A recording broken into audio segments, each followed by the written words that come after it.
Season 4, Episode 58 of Bracket, Bubble, and Bit Stealers. I am Sam Fetterman. That is John.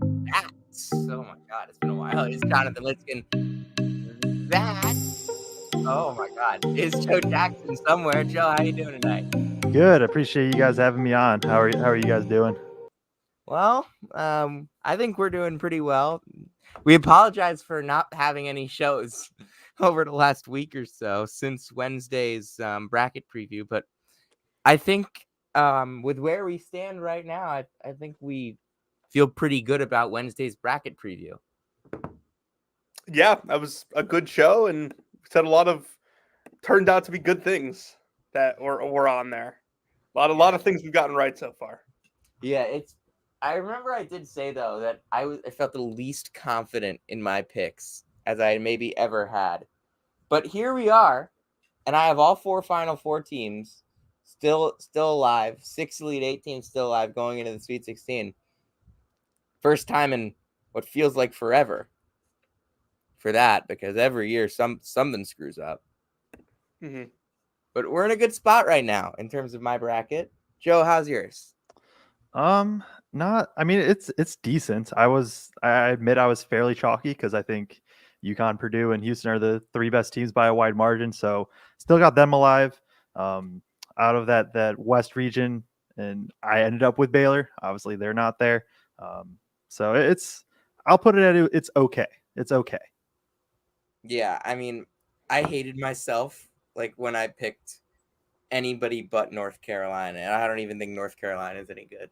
Yeah. So that West region, I tweeted out on night one that I thought it was the worst region maybe ever, and it got over 1,000 likes. I still stand by that. I don't think it's worse than the Midwest region from 2 years ago with that Kansas ended up winning. But that region sucked. It's pretty damn bad, and we kind of knew it was going to end up like that just because of the gap between the top 3 1 seeds and then whoever ended up getting that 4th 1 seed. Yeah, and it just so happens that they got a 2 seed that hasn't been able to get out of its own way, a 3 seed that neither of us thought was any good, and a 4 seed that can't guard toothpaste. Don't pick teams that you think sucked. Worked a lot this weekend, but not with Alabama, unfortunately. Well, you want to start with Alabama? Sure. Well, let's start with Alabama, who just put the meat grinder on Charleston. They were up 30 in that game.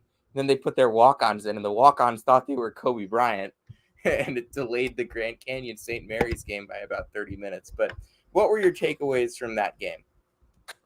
Yeah, I just think it was apparent who had more athleticism, who played faster. We talked about this when this game was going on, Sam, that mid-majors who play fast going up against a team that plays fast is usually not going to work out very well because, unfortunately, the high majors have better athletes, better basketball players, and that was pretty apparent in Alabama's routing of Charleston. Not that Charleston was a bad team, just a brutal draw for them.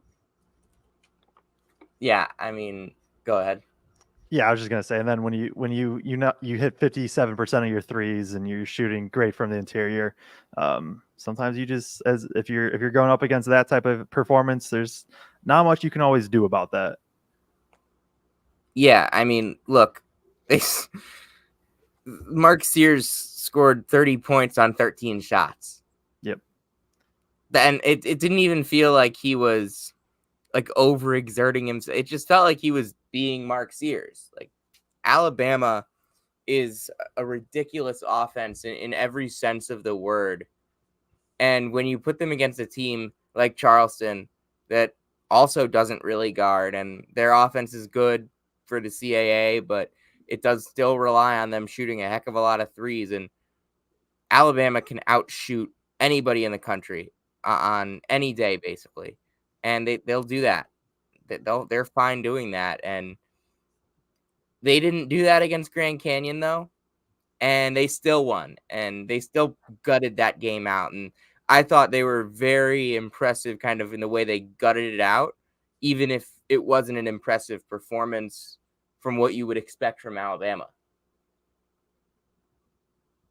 Yeah, I mean that's not the typical Bama performance against Grand Canyon, but that's a little bit of kind of flexibility that I don't know if I anticipated maybe Alabama having coming into the tournament. But again, Mark Sears, he does his thing, which is he's obviously kind of that engine that pushes them, and it's good. It is good to see them win in different styles. It doesn't have to be like insane 3-point shooting or anything like that. They dominate the glass, and I know in terms of Grand Canyon's offense, it isn't pretty to watch to say the least. But at the end of the day, still good to see them be able to win in different styles, even if it isn't maybe the most difficult matchup. Although Grand Canyon has had a solid season.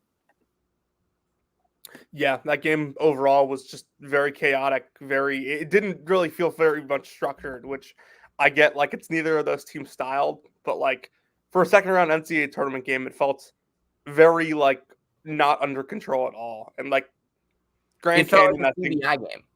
huh? It felt like a CBI game. Yeah, like Grand Canyon, I feel like if they had played with like more composure, could have won it. But that's not really Grand Canyon style. They're more of just, hey, we have better athletes than you, and we're gonna take it right to you. Well, against Alabama, that's kind of tougher to do. And Grand Canyon did have their option. They did have their chances to their credit, but really never felt like they could like take control of that game and extend a lead to a point where it's like, okay, they got a shot here. Yeah, and to go now to the team that Alabama will be playing against, North Carolina, they turned that game around against Michigan State so fast. I mean, that was a really impressive second 10 minutes from them after what was a terrible 10 minutes in which, I don't know, they made Michigan State look like, I don't know, what people thought Michigan State was in the preseason. That game was because I do cover the Big Ten, so I've watched a lot of Michigan State. That game was like, if you were to summarize Michigan State into like their entire season into one game, it's that game. It's like you get a bit of like, oh wow, this is like, how is this team not like a top 5 team in the country? And then you get some like, oh, they kind of just have to grind this out, don't they? And then you also got some of like, oh, this team like shouldn't be on the floor. And you kind of got it all in one game. So it was nice of them, I guess, for the Spartans to send their team out in a way of giving everybody that really hasn't watched them a ton this year, just being like, here's the full viewing experience of what Michigan State has been this year. Yeah, I remember like 8 or so minutes into the game, Mady Sissoko hit like a 15-foot hook shot. And I was just like, okay, we're really not doing this today, are we? Say the same thing. Yeah, Will Warren, friend of the program, tweeted out, Izzo Devil Magic is a real thing, but Mady Sissoko playing like an all Big Ten player is a little too far. I was about to say, Jonathan, are you about to write the penny? Yeah, holy cow. That tweet is a long time ago, but that really came full circle in that one possession. Yeah, but look, North Carolina, just super impressive turnaround in that game. The way that they hit their shots, they basically got whatever they wanted after the first couple minutes. I mean, Jalen Withers has been playing really well this tournament. Did not think I would be saying that. No. Like, I forget who said it, but like someone tweeted that like it was impressive that North Carolina like didn't just fold, because like that's what last year's team would have done. I don't think last year's team folded. They just like had a guy who would just shoot them out of every game and try to be a hero. And now they don't have that. They're much more of a team than they were last year. Yeah, and like I still do think like at some point having a freshman point guard that is good, but that's like a non-shooter and like mediocre defender. I do think that'll catch up to them at some point. But you saw the way Michigan State was like playing him. Yeah, like, gave him just let him shoot literally whatever he wanted. Very freshman year Taman Lipsey vibes. And I think eventually that'll catch up to North Carolina. But I don't know if it catches up to them before the Final Four. In this region, probably not. Yeah. Probably not. Like, I don't think the reason why they would lose to like an Arizona would be because Elliot Cadeau didn't play well. Yeah, I think there's gonna be there's someone that has to go out there and like actually expose his play style to like be able to beat them. And like Michigan State did that a little bit, but like I think he was still like plus 22 in that game when he was on the floor. Like he does a lot even though he can't shoot. Yeah. He does do a lot. I think that he's a mediocre defender, but he impacts the game on defense, and his playmaking, his ability to drive and find cutters. It's what we thought it was out of high school. Yeah, no, I agree. And there's ways to impact the game other than shooting. And if you are given that space, you got to find ways to impact the game in other ways. Obviously, his passing can do it. If you can kind of drive and eat up that space and then create looks for others, that's a big way to do it. But no, I agree. He's and especially if you have, I mean, in that game, what RJ Davis and Ingram combined for 8 for 14 from three, like. Sometimes it is as simple as that too, where it's just like if you just have two guys cooking like that, especially from the 3-point line, and then Michigan State, they're a team that doesn't take a ton of threes, begrudgingly for fans, I know, because they're just like, why don't you just step back like 4 feet and then shoot a three instead of a deep two? But stuff like that, it just, that's going to take you a long way too, even if you have other guys that are not being able to maybe be as productive as you would hope. Yeah, and quickly on the Mississippi State game, like, well, what the hell was that? Like, Mississippi State looked like they'd never stepped on a basketball court before for like long stretches of that game. Yeah, I mean that was I thought it would be pretty close. I thought it would be a pretty close game, just the way that they matched up in that. But Michigan State, that was one of their better games in recent stretch, at least. I know they played a little bit better in the Big Ten tourney, knocking off Minnesota. They hung tight against Purdue, but Purdue had once Braden Smith went down, that whole game flipped for Purdue. But yeah, and Mississippi State it basically turned into Josh Hubbard. Can you chuck something in for us? And if it doesn't go in, then let's be honest. That's kind of in Mississippi State's MO. That's fair too. That is very fair. But Tolu Smith, I mean, he got in foul trouble somewhat quick, right? If I remember somewhat right. Quick. Right? When he was on the floor, it didn't matter. When he was off the floor, he played 27 minutes, and when he was on the floor, I don't think I noticed him once. Yeah, then that was the big thing. It's just I thought when I was previewing the game, I thought he was going to be kind of this X factor of like Michigan State can't really guard good bigs, and he should be able to take advantage, and he didn't. And then it even more so is just on Josh Hubbard to figure out some way to keep him in the game. Like bad way for Tolu Smith to go out. Like 5-year player, he's been in college for a long time, 4 years at Mississippi State, best player on their tournament team last year, and brutal way for him to go out. Yeah, I really thought he would make a bigger impact, Sam. We talked about this a lot when we were previewing the tournament. And it's just like, we thought, like, against those Michigan State bigs especially, he would be able to eat. And, like, they did a decent job on him, and a lot of it was just, like, his own doing. On the one game we didn't touch on from this region was St. Mary, from this top quad, was St. Mary's Grand Canyon. Just any quick thoughts on that? I don't. I'm trying to remember, and I don't think I caught much of that game, to be 100% Canyon honest. Pulled away in like the first 10 minutes of the second half. They went on a big run. The crowd was really into it. Grant Foster was great. McLaughlin was great. I mean, I just think that the Grand Canyon's crowd really helped swing that game. No matter what you think of the school, the people that go there, there's no denying that their crowd had an impact on that performance. Yeah, I just think like St. Mary's could have really used Joshua Jefferson in that game. Like, they were getting eaten alive by Grand Canyon's wings and their guards. They were just like so much more big and athletic, and it was pretty apparent who had more talent in that game, if I'm being honest. Yeah, and the one thing that I remember people really talking about last year was like Alex Dukas getting hurt in the UConn game, and how that was when UConn pulled away. Like Dukas had 3 points in this game. Aiden Mahaney was 5 for 21. Like those two dudes need. Augustus Marcialonis was 3 for 9. Like their dudes didn't show up. They no showed. Yeah.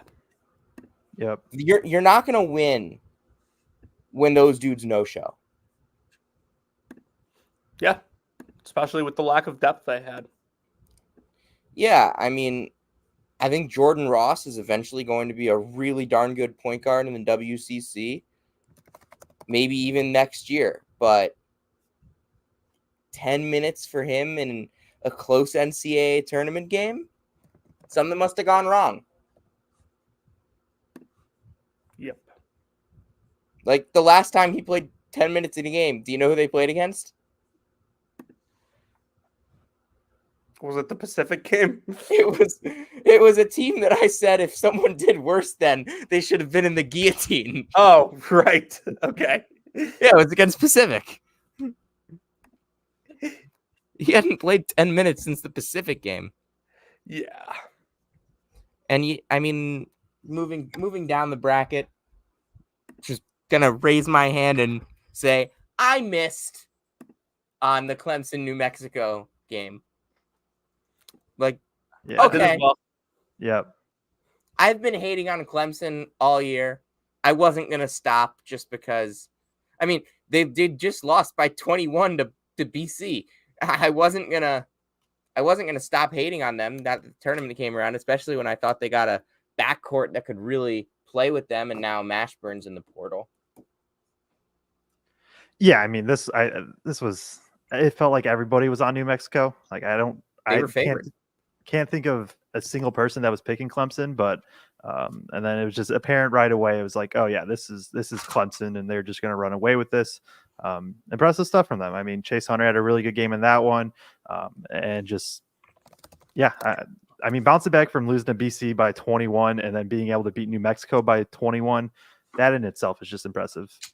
Yeah, and look, I've given Brad Brownell a lot of crap over the years, but like the guy always seems to turn it on when he needs to. Now, it takes until the very last second, but it does happen. Yeah, he's immortal. It's just how it is. What did you see in this one? In Clemson, New Mexico, just one team was very undisciplined and missed a lot of shots. The other, Sam, you're gonna hate this. The other executed very well and they ran all their shit. Like they really executed well. It was okay. This was the most surprising. Like no. It was just that I hated when people said that about St. Mary's because like they clearly just didn't know what they were talking about. I think this was the most surprising. Clemson was efficient in their move in like their sets in this game. They really got to their spots. That's execution. I think this is the most surprising like coaching mismatch of the tournament, maybe that I've seen so far. Maybe it shouldn't have been. Like, I kind of agree. Like we give Richard Pitino a lot of shit on this show as well. He might be the Louisville coach in the next like 24 hours. Dude, we'll talk search season a little bit later because there's a lot of stuff that I want to get into there, especially some under the radar hires that I'm a huge fan of. One of them from a team that we've already mentioned on this show. Yeah, but as I said, Ian Shefflin, all season, he's been the most important player for Clemson. What did he do in this game? Oh, just 16 points and 12 rebounds. Another double-double. Yep. And then they go out there and beat Baylor, and that was really impressive. They were leading that whole game. They held Baylor to 6 of 24 from 3, and they win that game really without they look, Baylor had their chances, but it never truly felt like Baylor was going to win the game. Yeah, I agree. And just that was one. I mean, I don't know if I necessarily believed in Baylor as much as I just didn't believe in the West region as a whole. And I was just like, Baylor kind of ends up there for me. But this was another just impressive performance from Clemson. I'm holding Baylor to less than a point per possession is pretty impressive. They're top 10 KenPom offense. And it was just hard. It was just hard for Baylor to get to stuff, I thought, per a lot of that game. Yeah, totally agree with that. I've kind of been lower on this Baylor team throughout the year, been lower on Clemson too, but obviously someone had to go out and win it. I think it's just interesting because the last couple years, Sam, you and I have kind of talked about like Scott Drew's always going to be a coach that's going to get a really good offense, and defense just has to be good enough to put them in like a national championship contender tier. I think over the last couple years, and by a couple I mean two, he just hasn't found the right like personnel to play the no middle that Baylor runs. Yeah. And we'll talk a little bit more maybe in the offseason about what that means for Baylor, what types of players they should bring in, because they're losing Jacoby Walter most likely. They're losing Jalen Bridges most likely. They're losing Yves Misi most likely, and they're losing Ray J. Dennis most likely. That's 4 really key players. I mean, I think Miro Little is going to be a good point guard for them, but they're losing a lot of key players, and they have a fun recruiting class coming in, though. That they do. Why did I ever trust Steve Alford? Blowing a 17-point lead is like, holy cow! Why did I trust Steve Alford to win not just 1, not just 2, but 3 NCAA tournament games?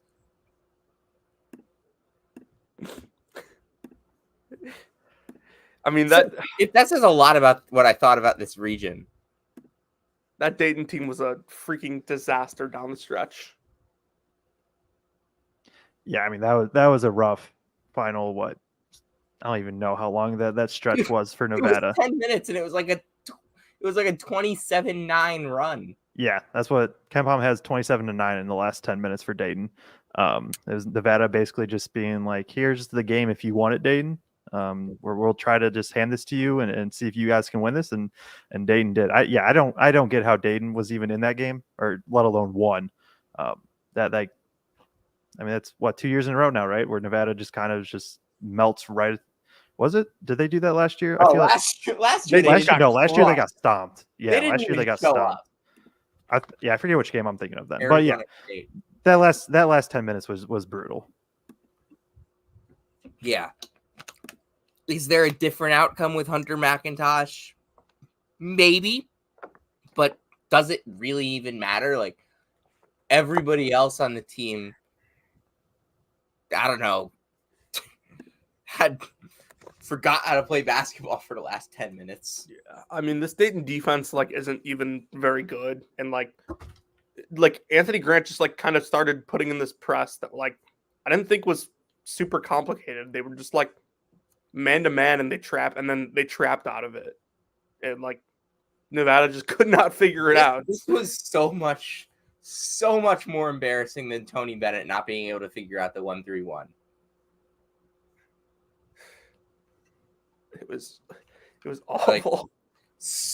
Like infinitely more embarrassing than the Furman comeback against Virginia. Yeah. Arizona beats Dayton. They did it. Tommy Lloyd is back in the Sweet 16.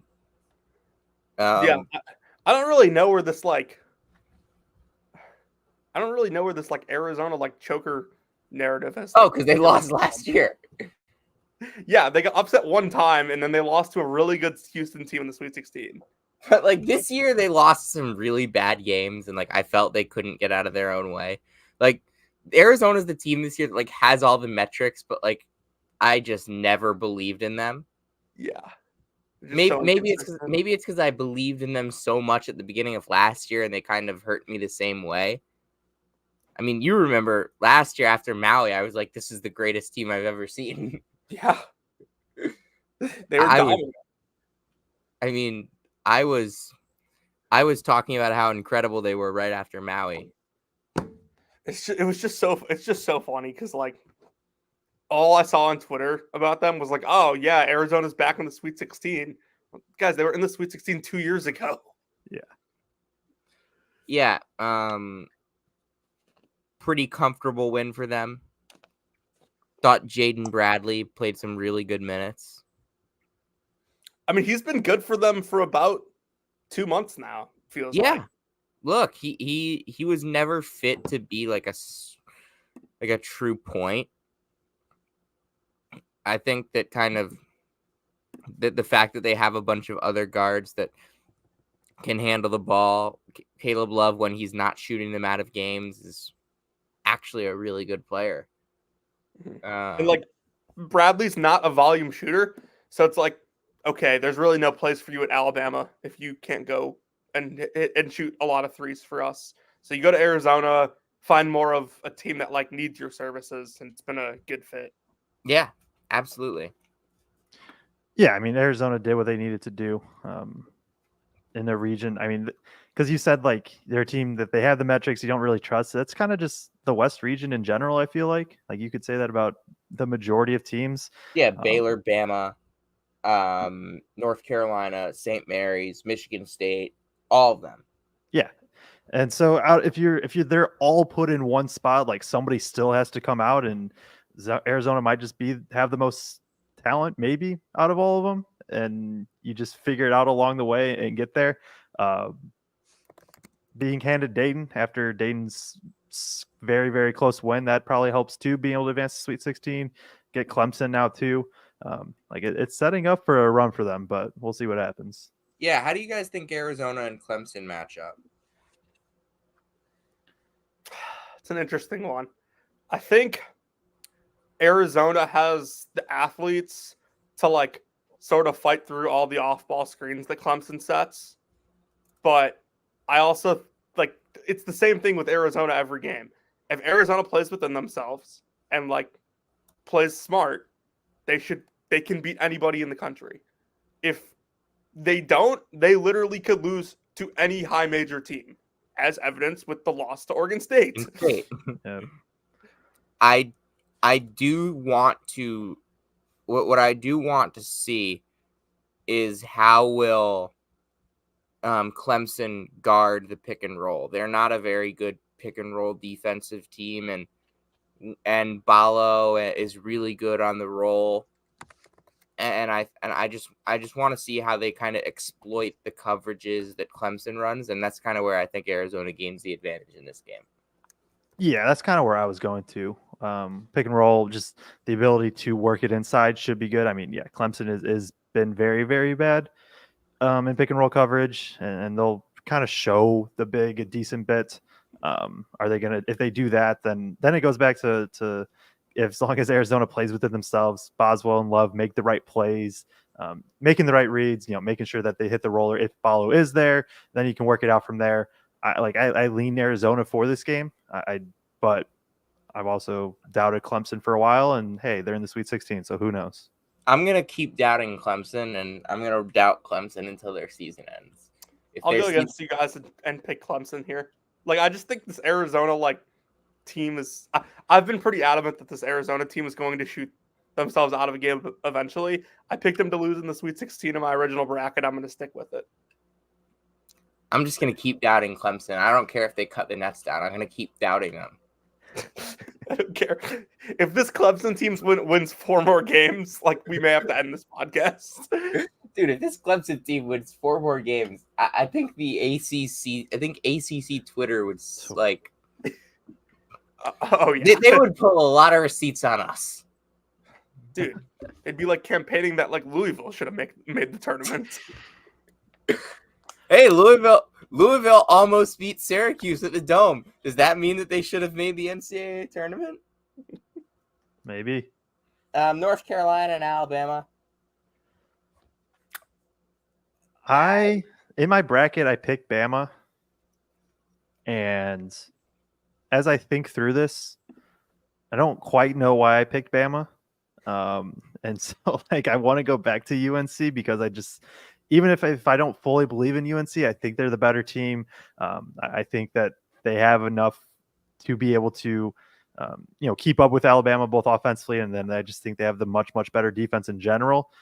You obviously have to contain Mark Sears, and we'll see what happens with that. But my bracket says Bama, but right now I would pick UNC. Like, my thing about UNC is I felt the defense is like a paper tiger all year. Like, I don't think the defense is actually that good just by watching it. Like, they don't really do anything that's all that great. They just kind of made bad ACC teams look really bad. But then again, Alabama, what's the number against top? I tweeted this out. I put it. This was your stat. I remember what you're talking about. I just don't remember the stat. Here, let's see. It was like something about how many points they like give up against. Okay, let me find a tweet. It was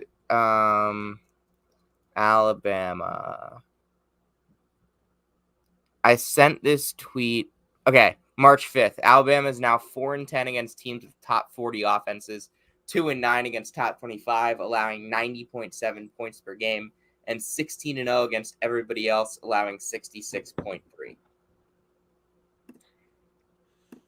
Yeah, I can't in good consciousness pick Alabama.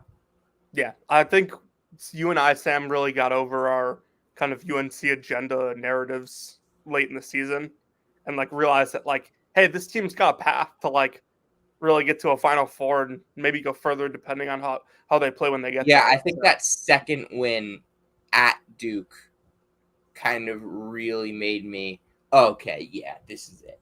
Yeah, I'm taking. I gave Duke so many chances throughout the year to say, all right, now they're coming together. Now they're coming together. Now they're coming together.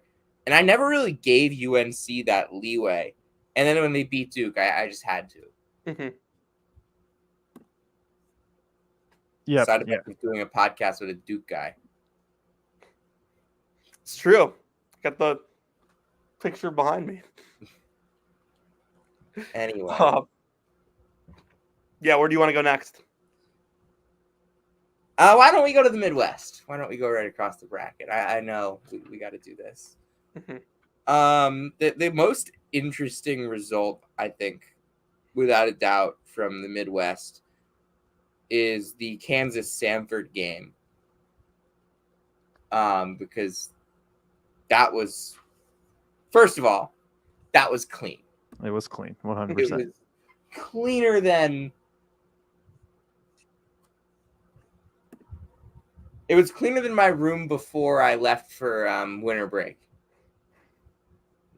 Definitely much cleaner than my room is now, but like, I don't know. What Chad Baker-Mazara did was cleaner than my room is now. I mean, it was a fun game. Like, credit to Samford for getting back into it. Kansas sort of just ran out of gas and then like just barely limped over the finish line at the end. Yeah, and they just didn't even show up against Gonzaga. I mean, they did for a half, but it took them against Gonzaga, but it took them shooting 7 of 11 from 3. Yeah, and then Gonzaga wins the first 10 minutes of the second half, 28-9, and then it's cooked from there. And Gonzaga just, once they find something, they go to it. I wish I remember the accounts off the top of my head. Maybe I could go find it while we talk after. But they went to like this roll and replace action, and with Dickinson kind of hedging and pick and roll, it just tore Kansas up. And that's just one of the ways. Like that first 10 minutes of the second half, Gonzaga did quite literally whatever they wanted, and Kansas was just like, as Bill Self said, just kind of looking forward to next year already.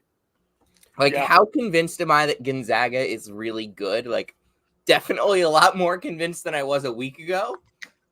But like, I still kind of think that Kansas just like.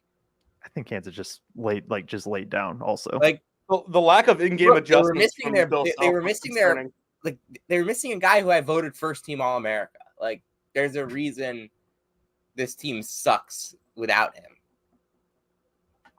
Yeah, but for the record, if like Kansas had still been playing like this, if Kansas had still had the same defensive game plan, Gonzaga wins that game anyway if McCullough's playing. Like, they didn't make really one adjustment all second half in ball screen coverage.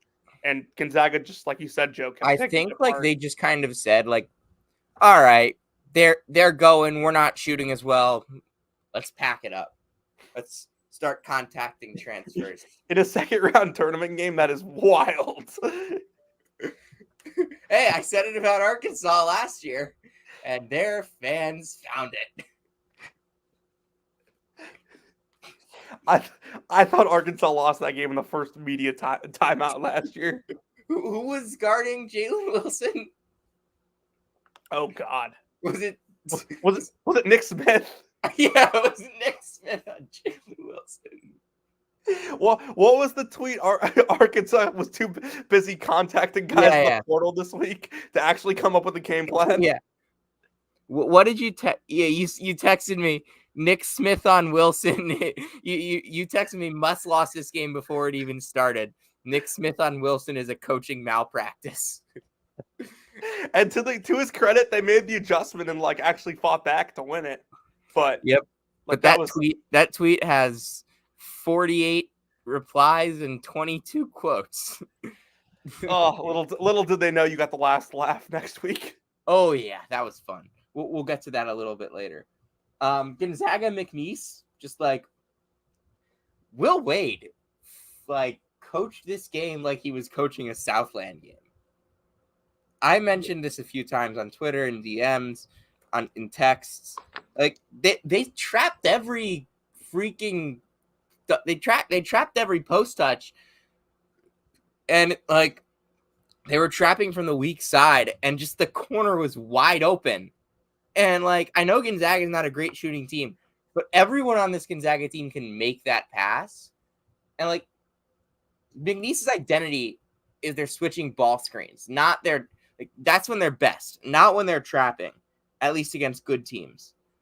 And they started to just trap every double, trap every post touch, and every Gonzaga player just made an open three. It wasn't even like, oh, Gonzaga's shooting unsustainably well. They were wide open on every shot. And the game was over before the first media timeout. Yeah, and that's where I think McNeese, like, even if you kind of look throughout the year, they were pretty good defending the post in general. But then as soon as the double started coming, that's when a lot of their breakdowns happened. And then, like, I mean, Gonzaga's 42nd in the country in 3-point percentage right now, and they've shot. I just looked at this. They've 4 of their past 5 games, so the only one not being the St. Mary's loss where they shot 18% from 3. We're going to ignore that one. They've shot over 45% in the other 4, and 3 of the games they shot over 50% from 3. So if you're just going to leave them open, like, they're going to knock them down, and they have enough. Like, they don't have maybe that stereotypical, like, well, I guess Hickman's probably. I take that back. Hickman's probably the guy where it's just like elite shooter, cover him. But they just have a bunch of dudes that can just knock them down. Like, yeah, Ben Gregg's going to knock him down. Dusty Strummer's going to knock him down. What was that? Anton Watson had 9 assists in this game. Yeah, he almost had a triple-double. It was all just him making skips from the post into the corner for wide open threes. Yep. Ryan Nemhard, I'll give him a lot of credit. He's been a lot better last couple months. Yeah, I mean, makes sense. Ever since I said that, like, if they traded him for Ashworth, it would work out for both teams. Both of them have really shut me up. Like, I think, like, we have to give these transfers some time because, like, I don't think we truly realize how hard it is to come in and, like, learn a new system sometimes with a new group of players, and some of which have already been there. Like, Nemhard had to figure it out. Discredit he did. He's been playing really well. Yep. Moving up the bracket. Utah State over TCU. My man Danny Sprinkle got that big tournament win. Jonathan, hold the L. We already went over this. Okay, Joe, take the floor here. What did you see from the Boilermakers against Utah State? Probably their best game of the season. Like Edie puts up Edie's first half stat line is ridiculous. It was because he only scored 2 in the. I think it was, if I remember off the top of my head, his first half stat line was 21 points, 11 rebounds, 3 assists, 3 blocks, 2 steals. Like that's a career night for 95% of college players. And it was just at that, like Utah State, they were able to hang for 10 minutes. Ian Martinez did a great job. He got some separation on jumpers, was able to rise over Braden Smith a little bit. But then once basically those stopped happening, Purdue was fine with literally basically anybody not named like Darius Brown or Ian Martinez shooting a 3. And those guys went like a combined, it was at halftime, they were like a combined 3 for 12. And these were dudes that like had made a combined 2 threes all season. So good defensive game plan. And Purdue's they've been forcing that double or the post baseline. And so Osborne like just had nowhere to go for most of the first half. Then you combine that with, Purdue started cold from 3, 1 for 6, I believe. Colvin comes in and knocks one down. Lance Jones banks one at the end. And then legitimately the first 2 minutes of the second half, it was wraps. Just with them being able to come out, they go with the 7-0 run. Like that was the most complete game I've seen from Purdue in a long time. And it may be the entire season. I'm like trying to think back, like, that probably was their best game of the season. It truly was. This is a Utah State team that I'm a huge fan of. I've been big on them since the offseason. It's sad for them to go out this way. But what a tremendous tenure in Logan for Danny Sprinkle. What did I text you at the beginning of that game, Jonathan? Like, if Sprinkle is able to bring Edie out of the post, if Sprinkle is able to bring Edie out of the paint with how bad this team is at shooting, just give him the Louisville job on the spot. And like the first 3 possessions of the game, like Edie was nowhere to be found, and Utah State had like free dunks. And then just like Osibor tried to face him up on one possession, and like Edie just had too much length. And then I think Sacco came into the game, and they put Kaufman Wren on Osibor, and the game was over. Yeah. By the way, Trey Kaufman Wren is going to be a freaking superstar next year. Yep. Yeah. Once because he'll be playing more of like the actual 5 next year. And then I don't know if the offense will run through him like obviously like it does it'll run through Smith. But having TKR down there is going to be he's going to be good. Defense I'm worried about in general for Purdue, but that's a next year problem. Yeah, I mean, this is an incredible basketball team. They've been this way all year. The people complaining about Purdue should shut up. They are like, I don't know what more you could want. Like, I've been saying all year, like, just because Zach Edey doesn't break ankles and drain threes doesn't mean like it's not fun. Like, I enjoy watching Zach Edey just be comically good at basketball. Dude, he's like the best back to the basket big I've ever seen at this level. Like, it's not even close. Nobody can stop him, and he doesn't even make it look difficult. Like, it's just one step, pivot the elbows, and dunk it. Yeah, and just the improvements he's made too. And even there's just like the little stuff of, and that's where Purdue runs such a good offense too. Of like, all right, Edey's going to set a screen, knowing that he's going to seal his big, knowing that the ball's going to swing from left wing to right wing at this time, so he's going to seal his guy this way. It's just it's impressive stuff. And then they can shoot too, right? Number 1 in the country right now, and it's held. It has continued to hold. There are 5 probably legit shooters on this team that you're like in some capacity fearful of making a 3. And when you have that surrounding Edey, that's the big thing. And that'll be the big thing, I think, for this Gonzaga game too. I think one thing with this team that's like way different than last year is, and you saw this in the Grambling game as well as the Utah State game, like these guards are alphas now. Like they're not of anything. Like Fletcher, Lance Jones, egregiously sometimes, and also Braden Smith. Like these guys are confident shooting the basketball, and they're not afraid of the moment. Yeah, we call, because I do a show, Boilers in the Stand, so I cover Purdue. We call that the Lance Jones experience, and it's you're gonna get banked in threes at halftime. You're gonna get 35-foot heat checks that go in. You're also gonna get fadeaway pull-ups that just airball. and it's all the Lance Jones experience because that's who he is, and you deal with it. But I think even that's rubbed off on Smith and Lawyer too. Like and it's just and it's Brian Mullen's fault for not winning 25 games without him this year. Yeah. I'm a Valley guy, and I can tell you right away, like I said it in the offseason when they got him, Lance completely changes like the ceiling of this team. But like, yeah, there is certainly stuff that you have to live with him, and sometimes it's really bad, sometimes it can be really good. Yep. Yeah. That's how it goes. On the Gonzaga game, how do you think these two teams have changed since Maui? So, I mean, Gonzaga, they run three bigs now. They start those three bigs with Greg in. And when they first played, it was Stromer starting. And so there's just immediately off rip, the like Lawyer, I assume Lawyer's going to guard Greg and just kind of basically try to run him off the line and force him into help. I assume Edey will take, EK, and then TKR will take Watson. There's that already, right? And Gonzaga's turned into a much better rebounding team from there. That game was gross. Like, just straight up, that game was gross. Like, those are, I looked it up. That was Purdue's worst 3-point shooting performance of the entire season. It was Gonzaga's fourth worst, and they just couldn't hit anything. I also think at this point, though, like, that was game 4 for Braden this year. And obviously he started all last year, but like, I think at that point, Purdue was still just like working in, hey, we can run pick and rolls now. Like that can be like a go-to for us. And now it's very much like run pick and roll. Like just go, Edey, go set a ball screen for Smith and we'll figure it out from there. So I think that's a big thing that's changed for them. I think Gonzaga's just shooting the ball better. They just, I mean, they're just shooting. Sometimes it's as simple as that. Was that the game they shot 6 for 32? Yes. Yeah, and I Purdue don't remember that exact number.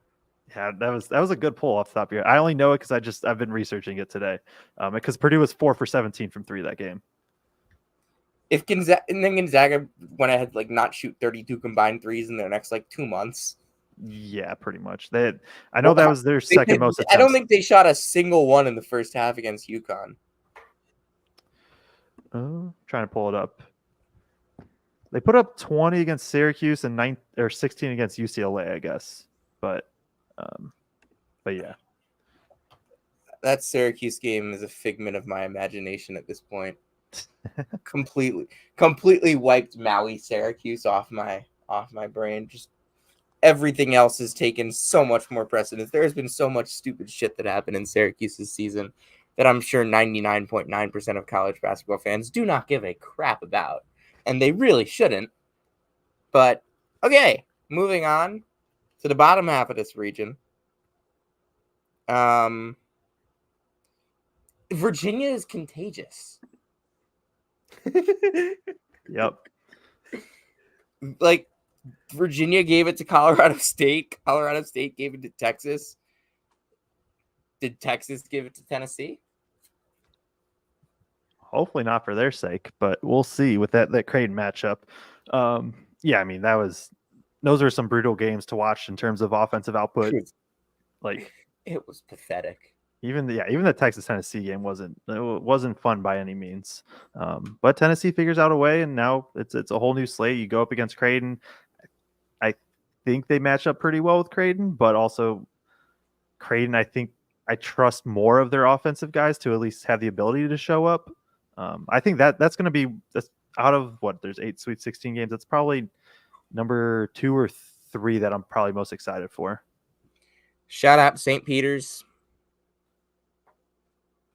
Yep. Moment of silence for that season.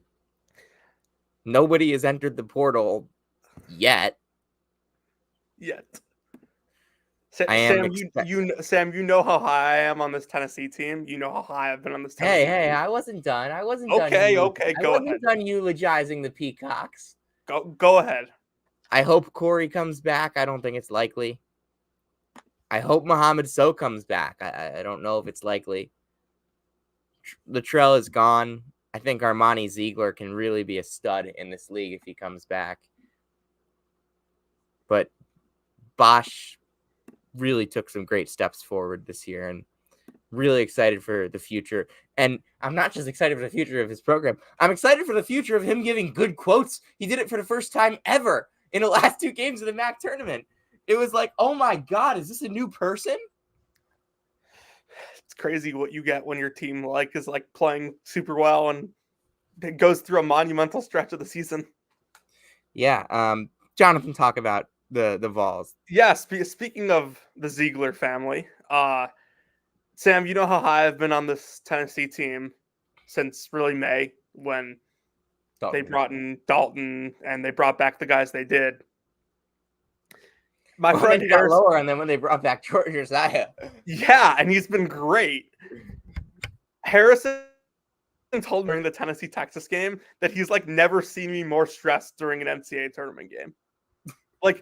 All year they've played so well and worked to this point, and they do all of this. They make all the right moves just to go 3 for 25 in a second round game from 3.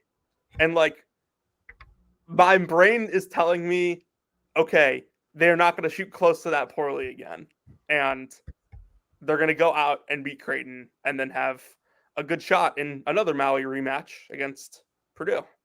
This is really just the Maui Invitational in Detroit, which is weird.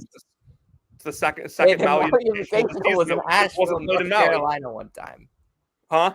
Maui Invitational was in Asheville, North Carolina one time. Yeah, and it wasn't in Maui this year either. True. Yeah. Creighton, Oregon was awesome. Yeah. That game ruled. Both teams pull late leads in regulation and overtime. I was very impressed by Oregon. I was very impressed by a couple of Oregon's players that I thought were absolute studs. Yeah, and Jermaine Cousinard. Oregon probably wins that game if Shellstat doesn't get hurt. Yeah.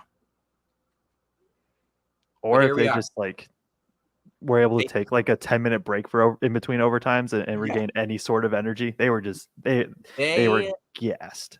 I think what happened there was Dana Altman went into the huddle and said, "All right, guys, 1, 2, 3, Cancun."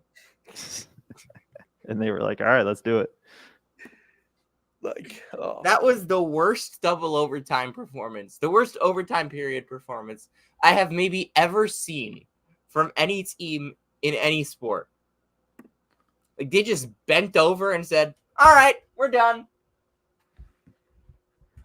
We're satisfied." But N'Faly Dante had 28 and 20 in this game. Yeah. This guy had an unreal final stretch of the season. Him and Cousinard carried Oregon. They kind of blew out South Carolina. I'm kind of glad that happened. So I'm glad we got that one right. I'm glad we got South Carolina out of the way. And the Syracuse women beat the South Carolina allegations. Thank you, Deasia. But back to this region. I mean, I think we're done with this region, actually. Yeah. Got through both the regional games, got through the important first round games. All right, why don't we come east? Sure. I said this. I sent this in a text to you a few times. Every time I have any sort of nerves about UConn basketball, they take the floor for a minute and it all goes away. It is comical how good this basketball team is. Donovan Clingan is a camp counselor out there. He looks like he's just playing with kids. He's 7'2". He moves like a freak. He blocks everything. He had 7 blocks against Northwestern. Northwestern was trying so hard. They were everywhere, all over the place. They were driving to the basket so hard. And UConn was just standing there you shall not pass. It took until UConn was already up by 20 for a Husky to make a 3. What? Yeah, that's why I'm not worried at all about San Diego State. UConn could shoot Like, as I'm poorly. worried just as like obviously because like anything can happen, Yeah, but like nothing close to last year when I texted you on when you texted me the day of the final and I was like, dude, I'm like I can't function right now. Like yeah. No, I just I don't think that I don't like it hasn't really entered my mind what would happen if UConn loses any point this year.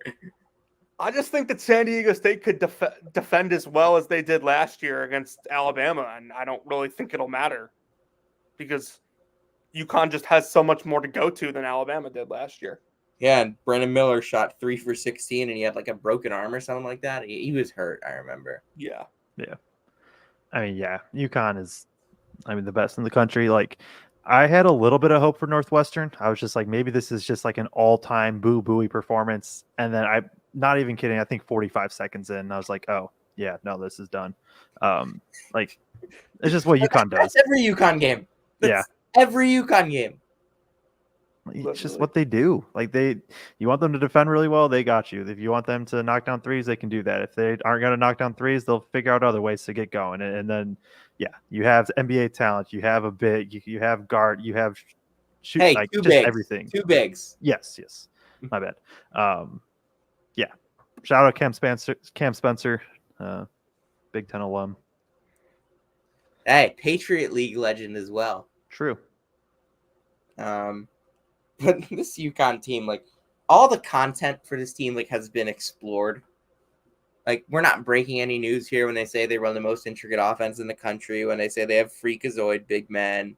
When we say they hit shots. When we say this, they're really good at the end of the shot clock. They defend. Like everything that could be said about UConn has already been said. I feel like the only thing that hasn't been said, and I think it will be said in about a week and a half, is that like this is like one of the all-time great teams of the 21st century. And I just don't think people have realized it yet. Obviously, they got to go. Obviously, they've got to go out and win a title. It always bothers me when people say that. I've been telling like everyone, like I've gotten a million texts over the last like couple of weeks. Oh, UConn's gonna walk to the national championship. I'm like, don't say the quiet part out loud, guys. See, I don't agree with that because like winning in college basketball is really hard, but like this isn't the NBA.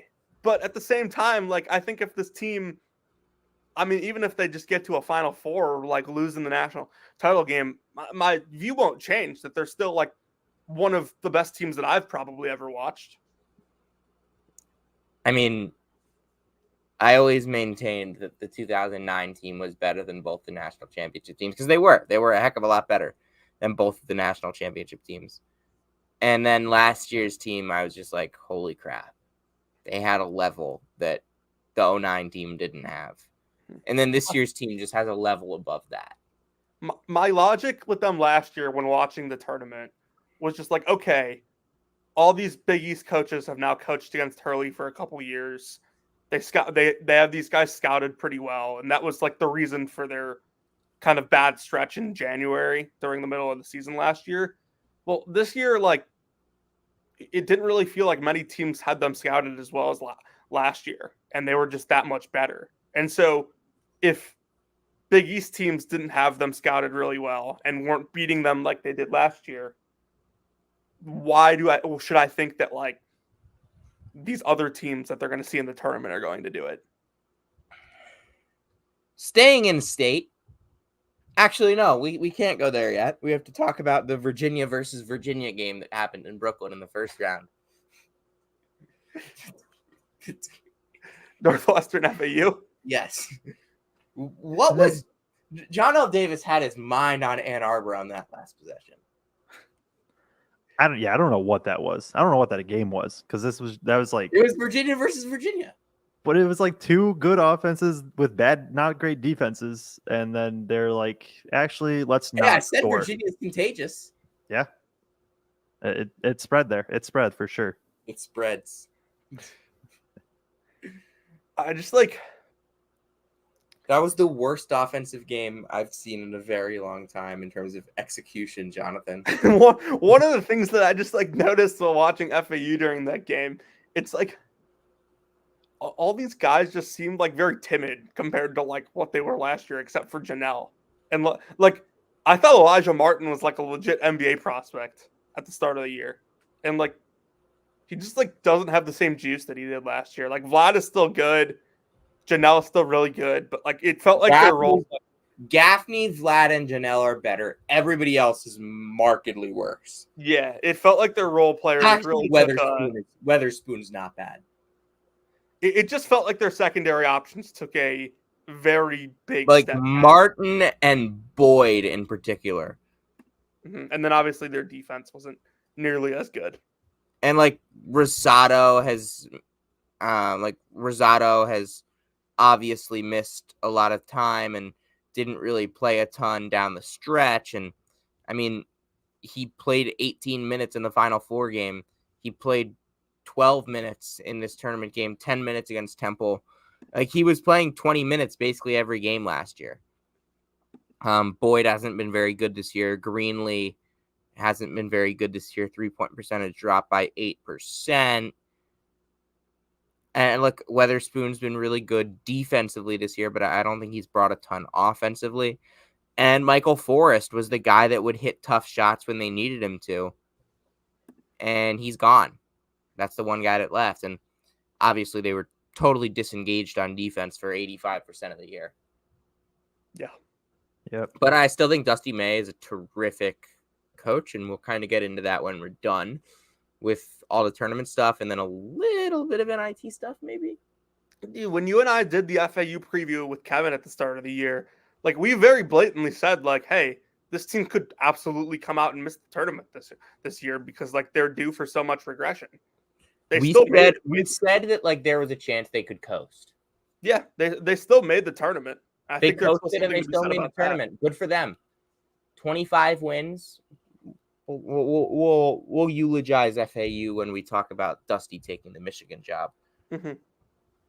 Shout out to UAB, by the way. They're bringing back Christian Coleman and Yaxel Lendeberg for next year. That's huge. And they fought all the way. They're probably going to be, number one in the American preseason? Yeah, I mean, having that level of athlete in the American is not something to overlook for sure. But Jaden Ledede.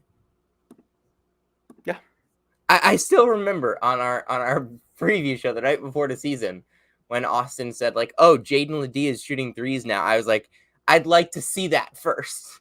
And now Jaden Ledede is this All-American. Like, where the heck did this come from? It's really weird, too, because, like, they didn't really have like this go-to scorer last year. They had offense looked hard for them. They scored because they had to. They had go-to shooters last year, not go-to scorers. And now, like, it's just like, okay, we'll give the ball to Jaden and he'll go score for us. Like, how did this happen? Like, their identity on offense is so different than it's ever been. That's really true. And like it has taken a step forward this year, but like that's basically just because like they have an All-American now and they didn't last year. It's not that they're playing better team offense. Moving on. Oh my god. Staying in the state, going back to the state of Connecticut, the great Nutmeg State. Yale. Big one for the Ivy boys. Let me just say this. I've been talking about the Ivy League for so long now. Remember what I said to you early last offseason? What you said to me early last offseason? Yep, very early in the offseason. I said Princeton and Yale could be the Ivy's best top two in a very long time. Yes, I do remember that. I also said Penn would be up there because I thought they were going to bring the best player in the conference back. And that didn't happen. No. Everyone thought they were going to bring Jordan back. The program thought they were going to have Jordan back, but Rick Pitino had other plans. Anyway, Yale was the second best team in the Ivy League. And they came out there and gave the number 4. They beat the number 4 team in Ken Pom. And the Bruce Pearl narratives, oh baby, they are back. Jonathan, go. Where do I even start? Like, if Jared Harper and Bryce Brown don't shoot like insane for 2 weeks, like, what are the narratives around Bruce Pearl? And like, to be fair, like, I think they had a good year. Bruce Pearl will be in my top 50 coach rankings for the first time in the 3-year history of the rankings. But like, if he doesn't have that 2019 Final Four, which, like, I get it, going to a Final Four is not easy, but like, his team, it was a fluky Final Four. It feels like his team's just like are due. They can't win close games. Say it. They don't win close games. They're just completely. They come out with these complete stinkers every once in a while. Like, you got a kid that just goes and like elbows a kid in the stomach, like, and it goes on Twitter. What is up with that? He went on Twitter 5 minutes later. Yeah, he literally ran back to the locker room, and the first thing he did was go on Twitter. God, I love the and put something out that he deleted like almost instantly, by the way. And then he tweeted something else. Yeah, he's like, oh yeah, like, go get it done, boys. Yeah.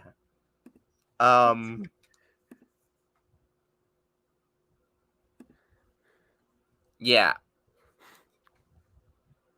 Auburn is a problem. John Poulikitis, just Chicago kid. The guy doesn't miss when it matters. Chicagoland kid, by the way. Just so people don't get mad. Yeah, that is true. Okay. Fine. Is Danny Wolf also a Chicagoland kid? Chicagoland kid, yes. Okay. That dude is a rim deterrent freak. Matt Noling does a lot. August Mahoney, one of the best shooters in the country. This Yale team, I love them all year, and I'm still going to love them, even though they're losing a lot. Like, if they could theoretically bring back Wolf and Bang, Poulikitis, Townsend, Garam, and Simmons. Yeah, it's just like, that's still a very, very good team. Right. I also like, that's the Ivy Defensive Player of the Year, the presumably first team All Ivy, and then another presumably first or second team All Ivy, along with underclassmen who are really getting better. Yeah, I mean, the DiCaprio meme where he's pointing at the television.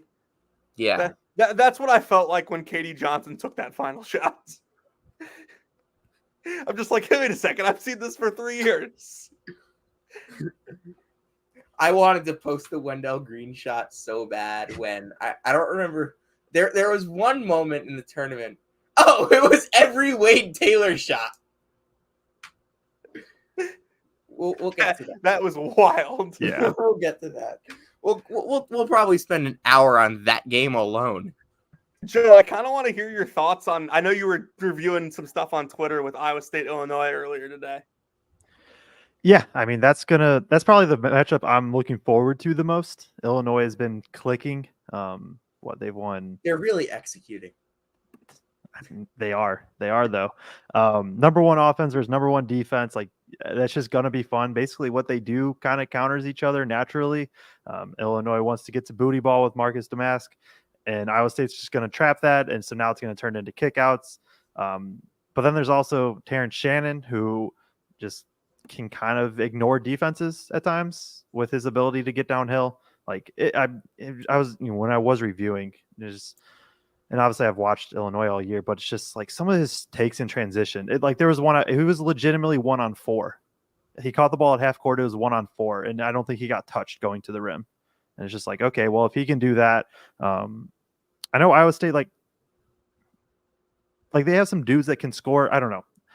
Illinois also just refuses to defend at times, and so it's gonna be a really close game. I think I really do think that if Iowa State can kind of impose the physicality, force a lot of turnovers, that'll be big. But Illinois has to knock down threes. They simply have to knock down threes. They're solid shooting the ball. Like I wouldn't call them an elite team. They're not bad. I would just say solid. Shannon can knock them down. Obviously, Goody's a shooter. Gary and Hawkins have both shot the ball really well, which has been big. If Illinois can knock down some threes, because that's just what's going to be there against this Iowa State defense, I like their chances, but they got to take care of the ball and they have to knock down threes. Yeah, I mean, I feel like Illinois could win a game in the 60s. I'm not sure Iowa State can win a game in the 80s. That's fair. I like that. It certainly does feel that way. I think with that, like, I would pick Illinois. Just thinking there's more ways they can win, but it's probably just as likely. Like, this is a flip a coin game. Yeah, Joe, I think your kind of take about turnovers was a good one. Like, Iowa State's one of those teams that can really force you into beating yourself. And, like, Illinois at times this season is one of those teams that would completely beat themselves. And, Sam, yes, I know you're going to laugh at that because of previous conversations we had. That's an all-time great bit. But, like, I think Iowa State can beat Illinois, but Illinois can beat themselves. I think Coleman Hawkins can really change this game, both on the offensive and defensive. I was going to say that. Just like if he knocks down a couple perimeter shots for you, and then also him defending Momcilovic, I think that's your key right there. Yeah, and I think even just, I mean, he has to knock down some threes. He has to defend. This is probably a little bit. I mean, Momcilovic is like a good player, so I'm not saying that, but like it's probably a good matchup compared to like him having to guard Zach Edey and just all the bigs that he's had to play in the Big Ten. He was out of position there just defensively, but also facilitating. Like he should be a guy that can be kind of this release valve, hopefully for Illinois. Of if Iowa State essentially traps or whatever they do, pick and roll, post, he in theory can be the guy that they can just toss the ball to and be like, hey, we have an advantage. Go find the open dude. He's been much better at kind of getting rid of the stereotype of like, I have no other way to put it than Coleman Hawkins being Coleman Hawkins, if that makes any sense, of just like this it makes too much sense with what we discuss on this show. Yeah, and I think he's been better. He has been better this year of getting rid of that. But at the same time, it can creep in at any moment. I do think he's like legitimately the X factor in this game. I agree. I think he's the X factor in every Illinois game for what it's worth. That's fair. Sam, I don't know what it is, but like UConn, Illinois in like the Elite Eight would be like an all-time vibes matchup for some reason. Like I would just be so I would much rather play against Illinois than Iowa State because I just want to see that arena be as blue as possible, and Iowa State fans travel so ridiculously well. Like it's comical. I think I've told this story on this podcast before. I was in Kansas City 2 years ago for the Big 12 tournament, and it was like the semifinals were Kansas, TCU, Oklahoma, and Texas Tech. And I stay in a hotel in downtown Kansas City the night of the semifinals, and we're leaving in the morning to go back to Columbia around like 10 a.m., 11 a.m. My hotel lobby is just like littered with Iowa State fans who were eliminated 2 nights before. Gotta respect it. I need them. I need that arena as blue as possible. I need the loudest Big Red chants ever. Yeah. Anyway, they're awesome. UConn is, I think, 26-0 this season east of the Hudson River. East Coast geography is eluding me right now. Yeah, I vaguely know where that's at. Seton Hall, and that's just west of the Hudson River. Okay. But outside of that, they're 32-1 east of the Mississippi. 1-2 west of the Mississippi. Who is the? So Phoenix is going to be an issue? Gonzaga in Seattle. Creighton, Kansas. Okay. Shout out Duquesne. We called that one, and it went exactly like we thought it did. Their guards hounded the ball on the outside. Ali Khalifa was banged up, and Duquesne won. Jimmy Clark came through when it mattered. Yeah, Khalifa was like basically unplayable in that game, which if he's unplayable, like BYU becomes a completely different team. When he's unplayable, BYU just straight up sucks. Yeah, they can't run their stuff. He is their most important player. Mm-hmm. We said this for the last 2 months. How Mark Pope's going to replace him.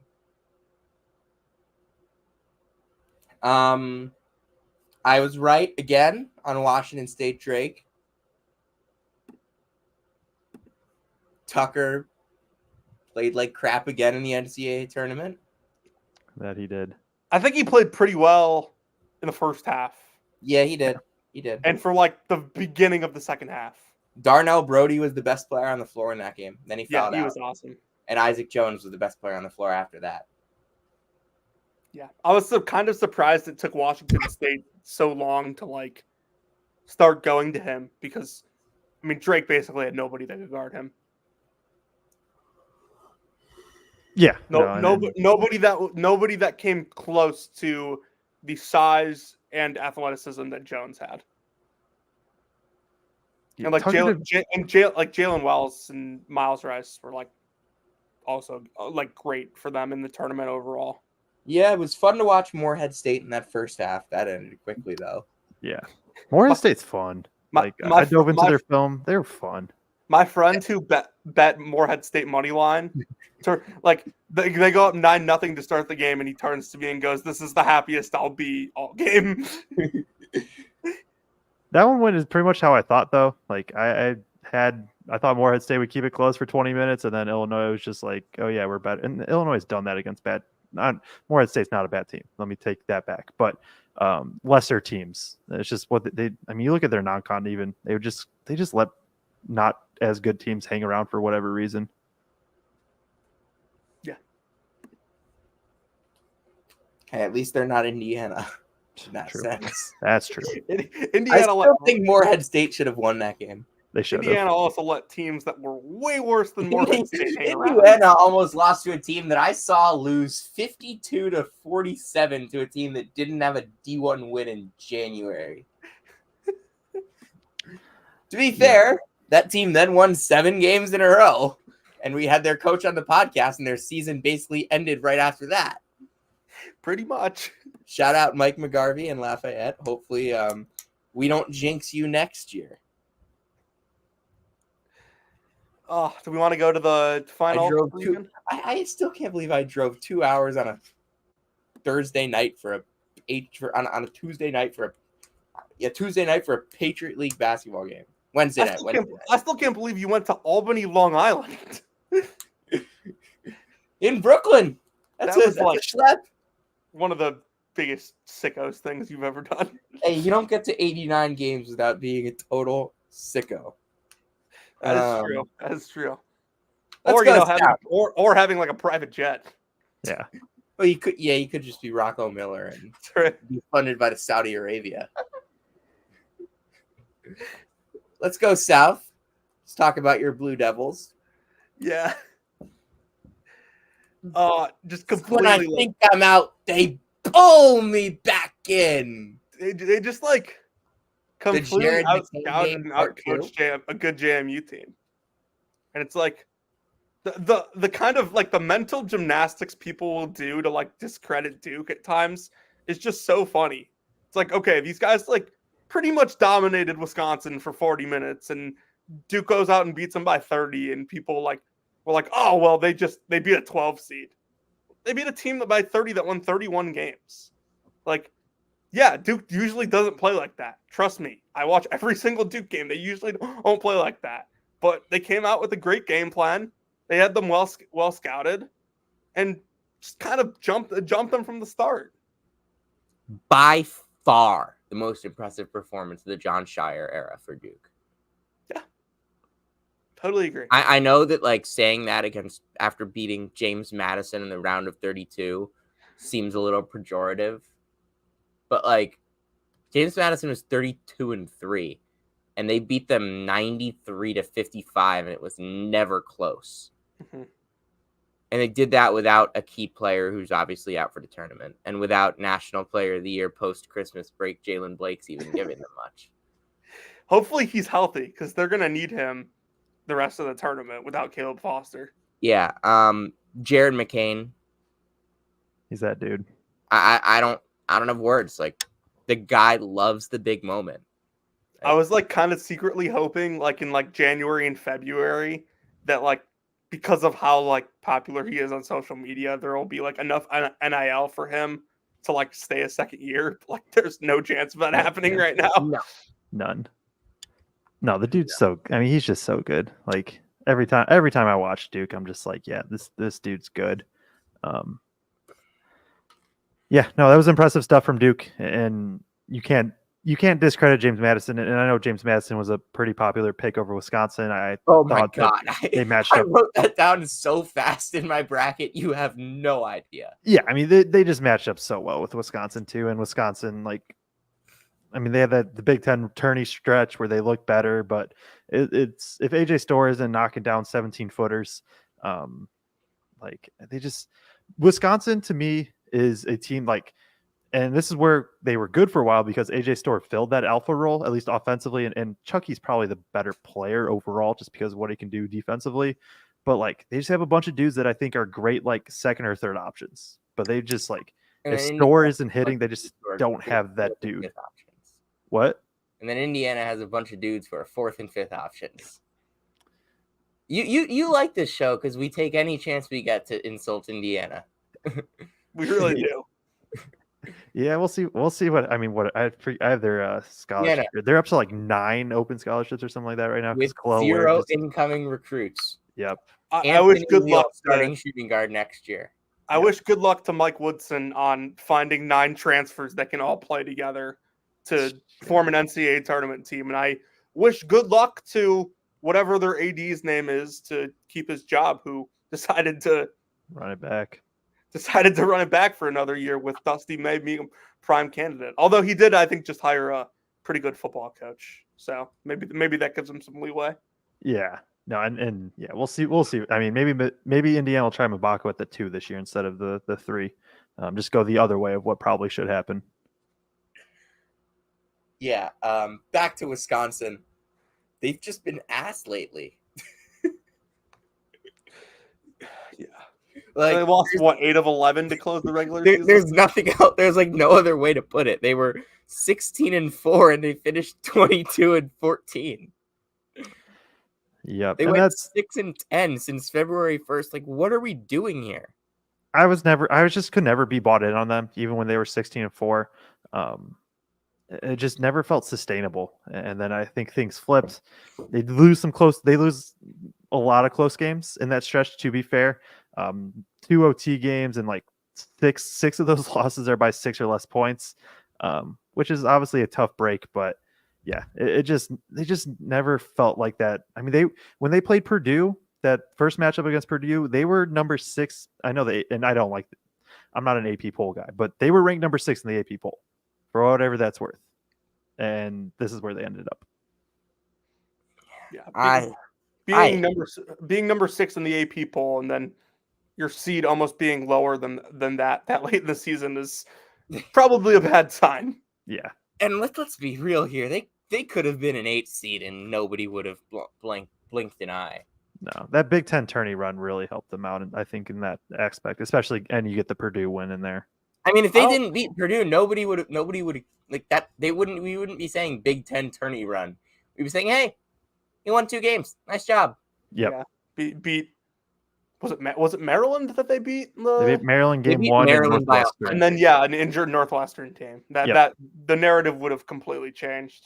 Well, and they just went ballistic from 3 too in that stretch. Yeah, I don't know what to really think of this defensive possession of Purdue's season for that game to get to overtime. Yeah, I don't really know what to think of this Wisconsin program right now because like guard had some decent runs with teams that still had a lot of like Bo Ryan's players on it, and then like Wisconsin actually has a pretty good amount of like Big Ten level talent in their state, and they just can't keep any of it. Like they do a decent job going and getting like kids from Minnesota, but They're like very good at that. there's so many good players that come from Wisconsin that they just can't keep there. Iowa State gets all of them. Yeah. Or like is Nuke what's And how do you pronounce it? Oakland got Jack Golke from Milwaukee. Yeah. And that was, I think, a season just entered the transfer portal too, which I mean that was expected. It was expected, and then he was like, "I'm not transferring." Expected again. Yeah. Welcome to college basketball in 2024. Yep. Moving on. Yeah. The matchup for Duke will be Houston. Barely. Houston How tried not to make that the matchup. We need to? How long? I'm going to start a stopwatch and see how long it takes us to go to talk about this game. Go. Okay, I think I could start on this one. First of all, very thrilling, entertaining game, no doubt about it. I've seen some takes on Twitter the last day or so that people are saying this is like one of the best college basketball games they've ever watched. It was disgusting. The A&M shot like 43 free throws. 45. It was one of the most chaotic college basketball games I've ever watched. Like, the pure quality is pretty much exactly what I expected out of a Houston A&M game. Two teams that like are gonna take these wild shots at times, get to the line. Neither team runs good stuff. Huh? Neither team runs good stuff. No, that's like the thing about Houston is like I think Sampson's one of the best 3 coaches in the country, but they don't really run a ton of stuff offensively. Like they rebound very well, and they have guards that typically can create and make their own shots. I mean, yeah, Kelvin Sampson could make me an all-defensive player. I mean, you and LJ Cryer are pretty much on the same level of defense. That's what I was getting at there. Now, this is a culture win. I saw somebody tweet it out. This is a culture win for Houston. Without Tugler, 4 guys foul out. Your walk-on goes in to shoot free throws in overtime. You give up 26 offensive rebounds, 45 free throws, and you win. You survive. You advance. You blow a 13-point lead with a minute left, and you survive and advance. March Madness. That's what that is right there. I mean, yeah, it was an entertaining game for sure, and like it should not have gone to OT. I don't know what Houston was doing in that last minute or two of regulation, but shout out Wade Taylor. If Wade Taylor's going to do one thing, he's going to chuck. Wade Taylor let Caleb Love off the hook. Yeah. Wait. What did I tweet? I said, sometimes I think Wade Taylor is just Caleb Love with better PR. Yeah. But he's the epitome of that Deion Waiters quote at times. I texted my friend who goes to A&M when Sharp hit that 3 to make him go down like 13. In all caps, our long national nightmare known as Texas A&M basketball is over. Obviously, he tweeted that when they came back and forth overtime. But I saw some people like tweeting out, like, why was Anderson Garcia so wide open? The dude made 8 threes all year. I'm denying Wade Taylor the ball at all costs there as well. I don't think Houston did anything wrong on that possession. Yeah, no, I agree. And you live with the results. It's so impressive how Texas A&M, like, you look at the KenPom numbers, and I understand the metrics aren't everything. They're 26th in offense, and they're 341st in effective field goal percentage. Like, they just don't make the ball. Like, they don't put the ball in the basket, but they just are like, we're going to out rebound you and be way more chaotic than you. And Wade Taylor's going to put the ball up, and a few times it'll go in. I mean, against Nebraska, his start basically ended Nebraska right away. But I still believe in Houston. Like, I think it'll be a tough matchup against Duke, but I think I still believe in them, and I think I would take them over either NC State or Marquette too. It's also so funny that A&M starts UMass legend Wildens Levesque and plays him for like 2 minutes a game. Yeah, he started. I have it pulled up here. He's basically started every game, And so since the turn of the calendar year, so since 2024 started, he has started every game and he has played 10 plus minutes 6 of those games. He's played 10 plus minutes twice since January 20th. Yes. And he started every one of those games. Real quick on the Anderson Garcia shot, I'm like a firm believer of like, okay, if a team could win or tie the game with a 3, like you don't just leave someone wide open. But like I don't think Houston really was trying to leave A&M wide open. Like A&M had to throw like a bounce pass that bounced twice just to get it to him. Like it was a tough play. Like obviously they were and he had to take a step back. Obviously they were very clearly doubling Taylor to not get him to catch, but like it still didn't make it easy for like that to happen. A&M just, for lack of a better term, executed the play well. No, they didn't execute the play well. He just made the shot. Like they got it to him. It was a tough pass, and yeah, credit to him for making it. It was a lucky pass. Yeah, I don't know if I'd call it that. It didn't like they didn't like deflect it or anything like that. It was a lucky pass. All right. Houston. I mean, remember when I said, will Cedric Lath play 21 minutes all tournament? He's already at 24. I mean, they didn't really have a choice. Culture. Like it felt like every time Calvin Sampson was interviewed during that game, it was just like, you know what, John? Him complaining about the officials. You know what, John? I don't know what to say at this point. Like I can't do a Calvin Sampson. Like I just can't. It just every time that they went to Rothstein interviewing him, it was just like, it's like, yeah, you know, John Rothstein's like, Calvin, like how do you think you can improve the defense? Like we like to, but everyone's in foul trouble, John. Rothstein's sidelines are so funny. It's just like such a different energy to everyone else's. Yeah. Yeah. And then, I mean, Ryan Elvin steps up there and makes a free throw. Just awesome stuff. And Jamal Shed, 21, 10, 5. Like, that dude rules. He does. Should we go to the bottom half? Not bad. Should we go to the bottom half? Big Red almost had it. And then Marquette won by a lot.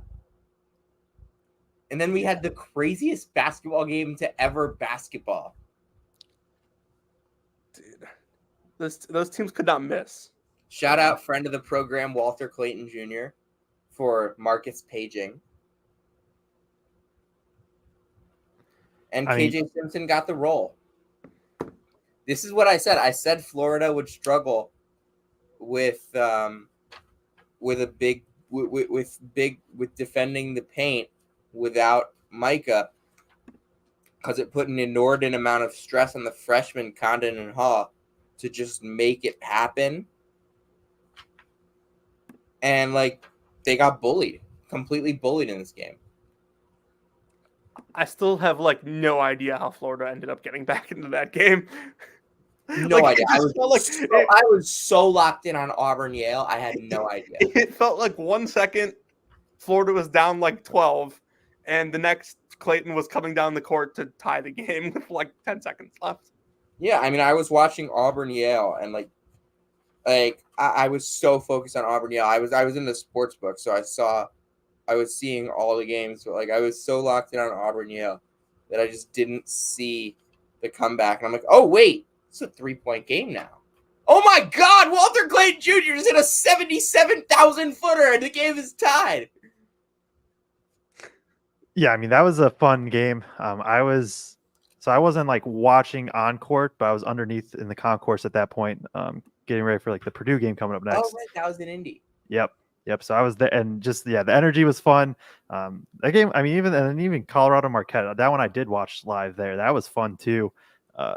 It's Colorado goes from whatever that Boise State game was to putting up 102 and then running it up with Marquette too. Impressive stuff, being able to bounce back from Boise State and 60 points there, and being able to put up 102 2 days later. Yeah.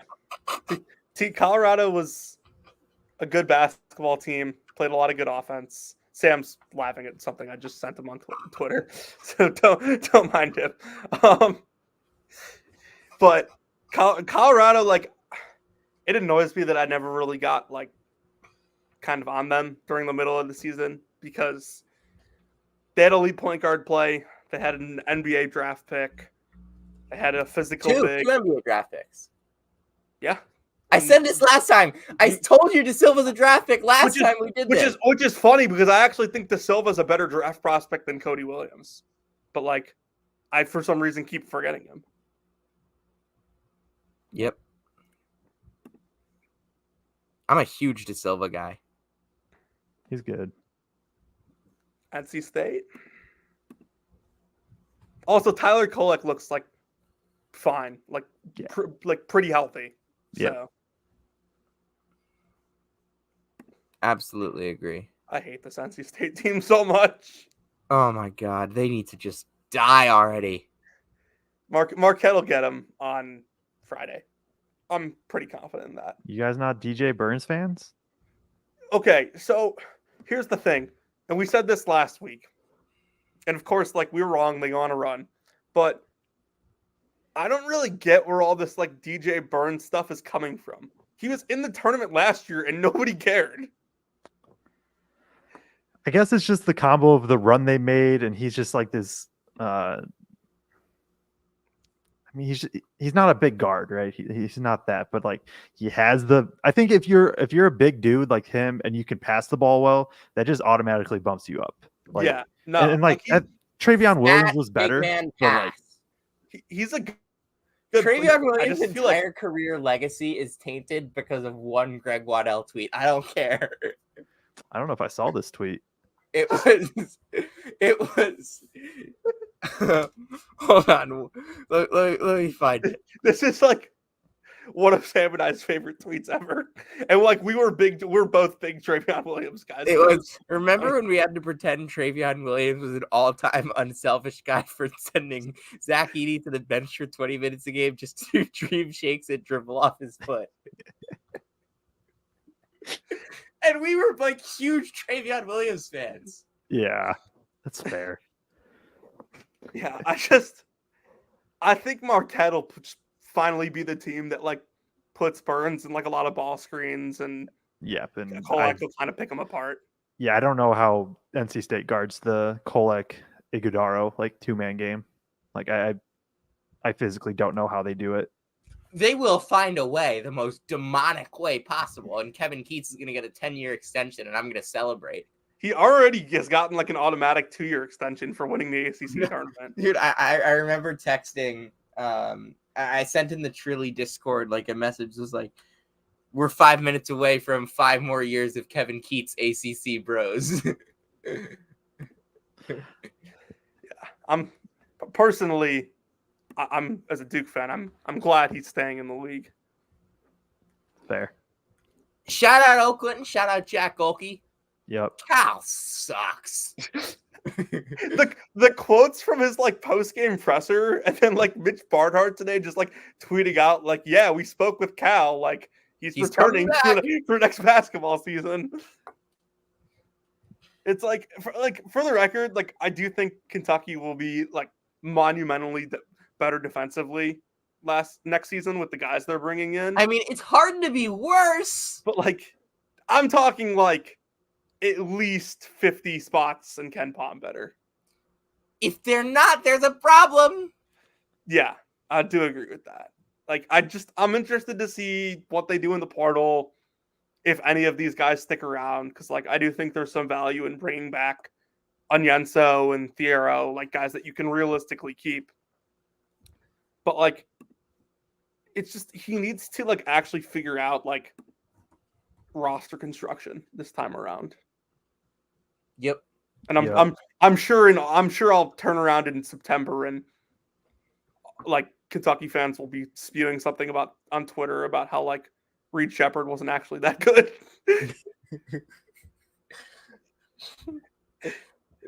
That wasn't actually that good. The amount of Kentucky times I fan. went on Twitter like 2 month before the season, I would just see like, oh yeah, Oscar Tshiebwe, he kind of took up space. Like, come on, man. The National Player of the Year wasn't all that good. Reed Shepherd shooting 52% on pretty good volume from three. Like that's insane. Not impressive. I could do that. Yeah. That's what Kentucky fans will say. Kentucky Terry's going to do that in his sleep. It feels Brett low. Perry's going to shoot 60%. My God. All right. Anything else we need to get to, Sam?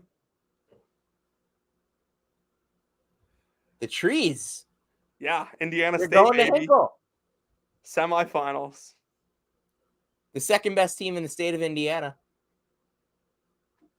Yeah. It's going to Hinkle. Yeah. That is very much true. It's hard to rank the Indiana arenas. I've never been to any of them, but there's three iconic ones. Yeah. I've heard that obviously those would be I have Bankers heard Life Fieldhouse, wherever Valpo plays and wherever Southern Indiana plays. Yep. I've heard from a reliable source, and by a reliable source I mean a friend who's been to both arenas, that Mackey is better than Assembly Hall. So I think the way that it's been described, and I think I agree, is if you're getting like peak Mackey versus peak Assembly Hall is going to be better. It's just that like you get that drop off from Assembly Hall quick, and I mean, like even just the buy game, like Purdue sold out their exhibition game, and it would have you would have thought it was just another game, like that's just how it is. It really is crazy there. Like it's every single game. I started my freshman year was 2018-19 was that Elite Eight run.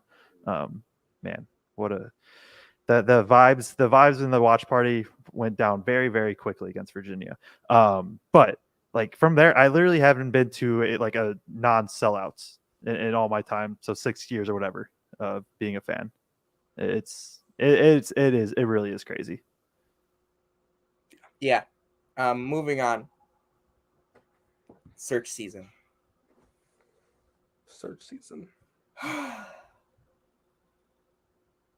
We got to do this. It's been almost a 2-hour show.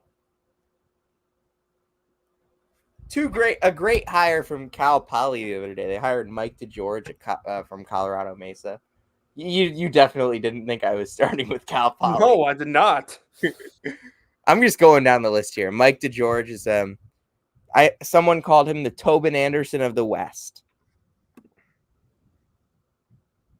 It's pretty good. Reggie Witherspoon is out at Canisius. The names that I've heard there are Steve Curran and Adam Cohen. Adam Cohen does not want the job. One tweet mentioned Landry Kosmalski, who would be a stud there. I've also heard Bill Beeline.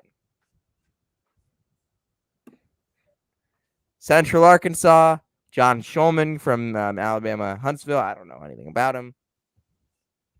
Charleston Southern promotes Saw Nimley. I've heard good things.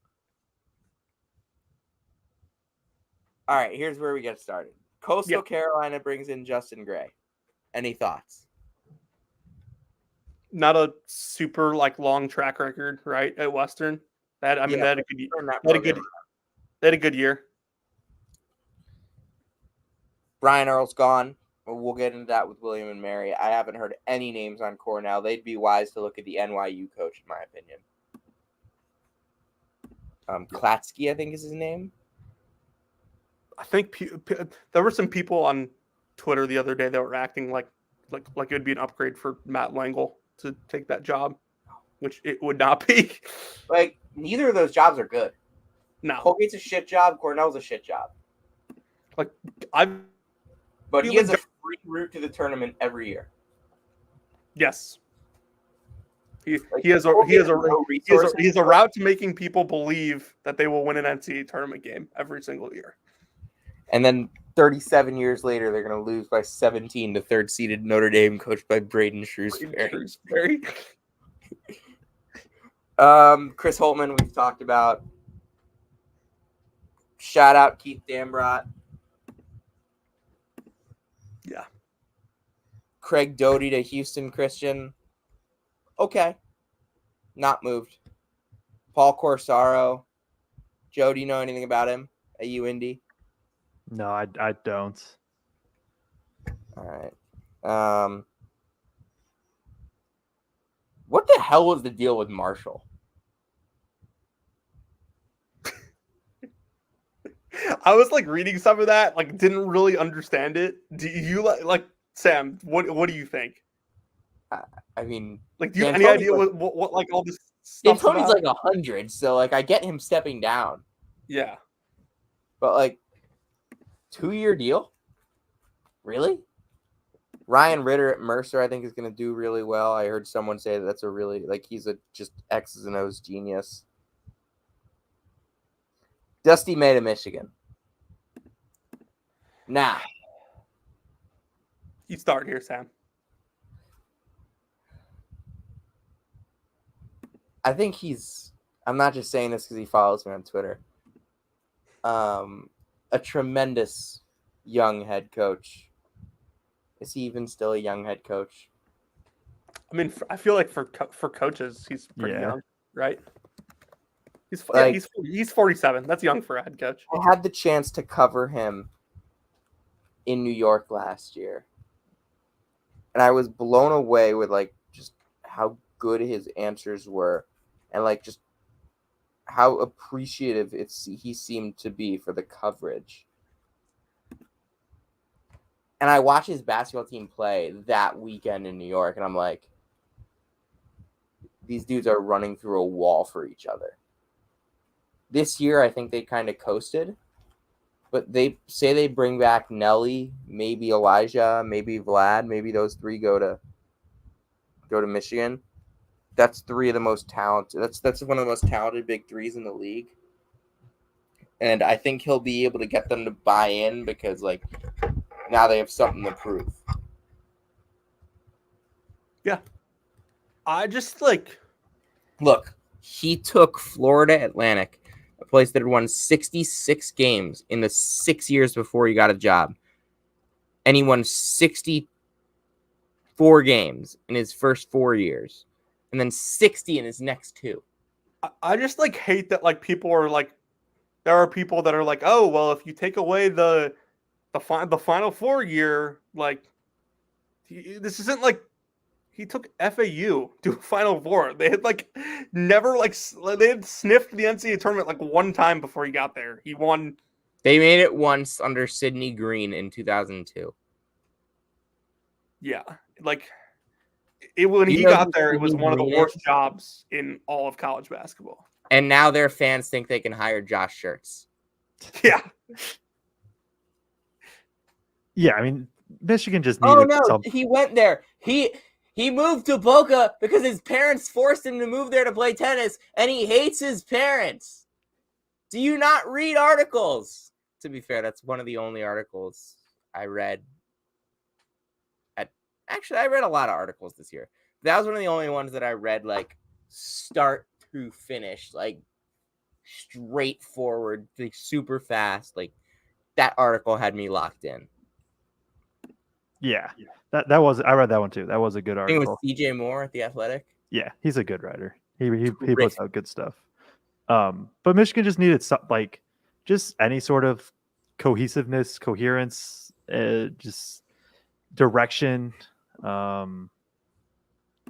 any momentum, just really anything. And I think Dusty May can give a lot of that.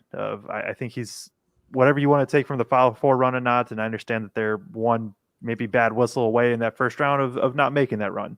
But just being able to, Still won 30 games. Exactly. He's still proven that he can win. We'll see what happens with the guys. I know Michigan's basically going to start pretty much fresh. I think they got both of their commits to stay at this point. From I don't think Roots is staying. Yeah, Roots decommitted, I think. Oh yeah, no, you're right. He was the one that did. I honestly don't think he's Syracuse that good. fans think he's coming to Syracuse because he played 1 year of high school basketball with Donnie Freeman. By that logic, he's also By the way, going that's to, like, top 10 recruit, greatest player of all time, next Carmelo Donnie Freeman. by the way, by that logic, he's also going to commit to like Houston and Notre Dame and like all the other schools that have IMG commits. And also that means Malik Mack is coming because he played with Donnie Freeman, and that means Justice Adjumore is coming because he played with Malik Mack. And like and if the guys are like best friends, like I get it, but like I haven't heard that they are. Actually, sources are telling me right now. Jonathan, like I think it's a good hire. Like the process of hiring him, the process of hiring him is good. He took freaking FAU to a Final Four. He came back with gigantic expectations and made the tournament. People can say what they want. I don't think it was a disappointing year for FAU, moving up a league and still making the NCAA tournament. Like the CUSA was good last year when they had North Texas and UAB. Like the CUSA had two teams that were playing in the NIT final the same year FAU was in the Final Four. Like it was a good league. CBI champion. And Charlotte, right, won the CBI with Ali Khalifa. Like FAU just rolled in that league. I think May is a good roster builder. I think he needs like that's what John Beilein did. John Beilein was great at developing and great at culture building. All right. Cuonzo Martin. Conzo Martin. Conzo, yeah. Yeah. I don't care. He doesn't deserve me pronouncing his name right. Joe knows him because doesn't Jaden play for Purdue? Isn't he a walk-on there? Chase, His yeah. son? Yeah. Well, Conzo did too. Yeah. I mean, he was before my time, but I don't think this even dignifies a response. This was one of the worst hires I've ever seen. So people like it because like he won in the Valley, and like people think he like will get Missouri State fans like to come to games. These Missouri State fans, like the students were like in grade school when Conzo last coached there. Yeah, 2011. Like, I watched him for like granted 1 year was during a COVID year, so like limited amount of people could go. But like Mizzou fans weren't exactly like banging on the doors of Mizzou Arena to like go to those games this last year there. Like I don't think he runs fantastic stuff. I don't think, at least at Mizzou, he wasn't a superb recruiter. I think what's a plus about Conzo is like he's a very likable guy, and like I think maybe like you'll get kids that play for him to buy in, like to what he's doing. But other than that, like I get that like the Valley's losing DeVries, the Valley's losing Shirts, so like the coaches in the league, and Mullins was fired. So like the coaches, I think they're gonna get a good replacement for DeVries. The coaches in the league like are getting weaker, but like there's still so many good coaches in the league, and like I don't know if like Conzo's gonna be in that like top group with those guys. No chance. Like especially if like Spradlin and McCollum come into the league. Like that's a top tier. Yeah. I mean, Rob Lanier to we'll see this SIU. Hold on. Right now. The one hire that I wanted to talk about. Wait. It has is it official yet, or is it just in the Trilly Discord? I don't want to mention this if it hasn't been tweeted out yet. Text me, and I'll tell you if it's official. Oh my god, it hasn't been made official yet. I almost broke a story here, but I'm just gonna say Pacific made a really good hire. Oh, okay, incredibly good hire. I thought it was somebody else. who I just texted you and asked if it was. Which I don't even know if that's official. Oh no, but we know that's happening. I think Okay. I mean GMAC, like I Yeah, think we're talking about people Sienna. people know Sienna's getting GMAC. Like I think This Goodman next tweeted hire, that. the Pacific hire, it's a guy who had a lot of success at a really off the beaten path place, and then was a high major assistant. Yeah. Just tremendous hire by Pacific. Like instant 100 Ken Palm boost probably next year. Now, that's not saying much. True. Considering Leonard Perry should be tried for progress war crimes. Progress has to start somewhere. Moving on. It's certainly not scoring 7 points in the first half of the last game of your season. What was it, 33-0? I don't think it was that bad. Like, it was bad. Mark Byington to Vandy, just kind of speed run some stuff. Byington to Vandy, Earl to William and Mary, DeVries to West Virginia, and Kyle Smith to Stanford. Anyone? I thought those were all fantastic hires. I was surprised Brian Earl to William and Mary. Just incredible move by William and Mary to kind of shore themselves up in a CAA that they've kind of fallen behind in. Yeah, I mean the league has some good coaches too. I mean, Shaver did some really impressive stuff there. He won 10 league games in his last 6 seasons. Dane Fisher comes in, wins 13 in his first year, and they've won what? 19 in the last 4 years. That was a very long time for me to do very simple math. It's a good hire though. Great hire. His teams play hard. They play unique as well. They're tough to scout.